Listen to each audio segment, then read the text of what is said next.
দেশে ওই দিন থেকে চুরি বন্ধ হয়ে যাবে, এই দেশে ওই দিন থেকে জেনা বন্ধ হবে, এই দেশে ওই দিন থেকে সুদ বন্ধ হয়ে যাবে, এই দেশে ওই দিন থেকে ধর্ষণ বন্ধ হয়ে যাবে, যেই দিন কোরআনের আইন বাংলার জমিনে কায়েম হবে।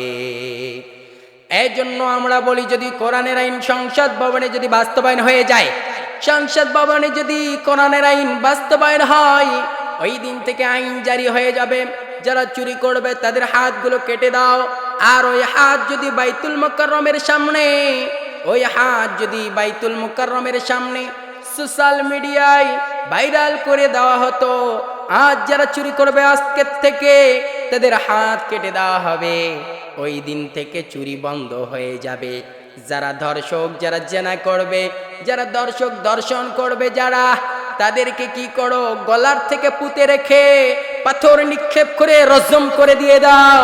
ওই আইন যদি বাস্তবায়ন হতো, সেই দিন থেকে সবগুলো বন্ধ হয়ে যাবে।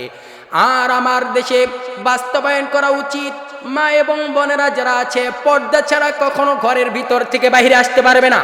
যেই দিন থেকে এই আইন বাস্তবায়ন হবে, যেই দিন থেকে এই আইন চালু হয়ে যাবে, সেই দিন থেকে সব বন্ধ হয়ে যাবে। এপিজিং বন্ধ হয়ে যাবে, জেনা বন্ধ হয়ে যাবে, দর্শন বন্ধ হয়ে যাবে।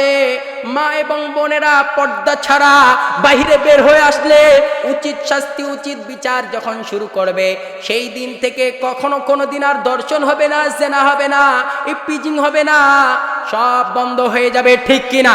কিন্তু আজ আমাদের জন্য আমাদের এই কোরআনকে বাস্তবায়ন করা হয় নাই বিধায় আজ আমার দেশে লুটপাট হচ্ছে, চুরি হচ্ছে, ডাকাতি হচ্ছে, জেনা হচ্ছে, ব্যভিচার হচ্ছে, অন্যায় হচ্ছে, অবিচার হচ্ছে, কখনো ন্যায়ভাবে কখনো বিচার পাওয়া যাচ্ছে না।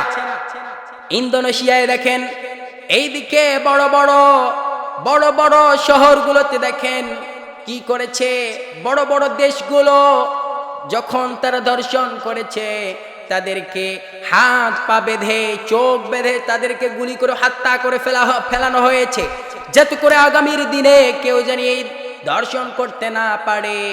এই আইন যদি আমার বাংলাদেশে চালু থাকে, সেই দিন থেকে আমার বাংলাদেশটা সোনার দেশে পরিণত হয়ে যাবে। ৯৬% মুসলমানের দেশ। অন্য কোন দেশে যে পরিমাণ আমার বাংলাদেশে মুসলিম কান্ট্রি, মুসলিম আছে, যতগুলো মানুষ মুসলমান হয়েছে, বসবাস করেছে, অন্য কোন দেশে এরকম কোন মুসলমান নাই। কিন্তু আমরা মুসলিম জাতি, ৯৬% মুসলমানের দেশে ইসলাম কায়েম হয় না, কোরআনকে বাস্তবায়ন হয় না, কোরআন দিয়ে দেশ পরিচালিত হয় না। কোরআন দিয়ে দেশ পরিচালিত না হওয়ার কারণ হলো, যতদিন যাচ্ছে আমাদের ঈমানগুলো দুর্বল হয়ে যাচ্ছে, যতদিন যাচ্ছে আমাদের সব কিছু কমে কমে যাচ্ছে। আল্লাহর ভয় অন্তরে থেকে উঠে গেছে, আল্লাহর ভয় অন্তরে নাই।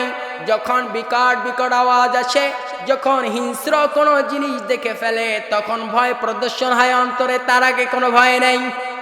আল্লাহর ভয় আমাদের অন্তর থেকে উঠে গেছে। এই জন্য যত দিন যাচ্ছে তত পাপাচারগুলো বেড়ে যাচ্ছে। এই জন্য আমরা সর্বপ্রথম আমাদের একটা দায়িত্ব হলো, আল্লাহর ভয় আমাদের অন্তরে রাখানোর দরকার আছে না নাই? যাদের হৃদয়ে আছে আল্লাহর ভয়, তারা কবু পথ ভুলে যায় না। আল্লাহরই প্রেম ছাড়া এই দুনিয়ায় কারো কাছে কোনো কিছু চায় না। রাতের আধারি যারা সিজদাতে রয়, দু চোখের স্রোতে নদী যেন বয়। রাতের আধারি যারা সিজদাতে রয়, দু চোখের স্রোতে নদী যেন বয়। ছলনার হাত ছানি যতই আসুক, ছলনার হাত ছানি যতই আসুক, পিছনে ফিরেও সে তাকায় না। যাদের হৃদয়ে আছে আল্লাহর ভয়, তারা কবু পথ ভুলে যায় না। আল্লাহরই প্রেম ছাড়া এই দুনিয়ায় কারো কাছে কোনো কিছু চায় না। দিন কায়েমের পথে যারা অবিচল, তারা হলো আল্লাহর প্রিয়জন। ঠিক কিনা? এই জন্য আমাদের দরকার আল্লাহর ভয় আমাদের অন্তরে রাখানো।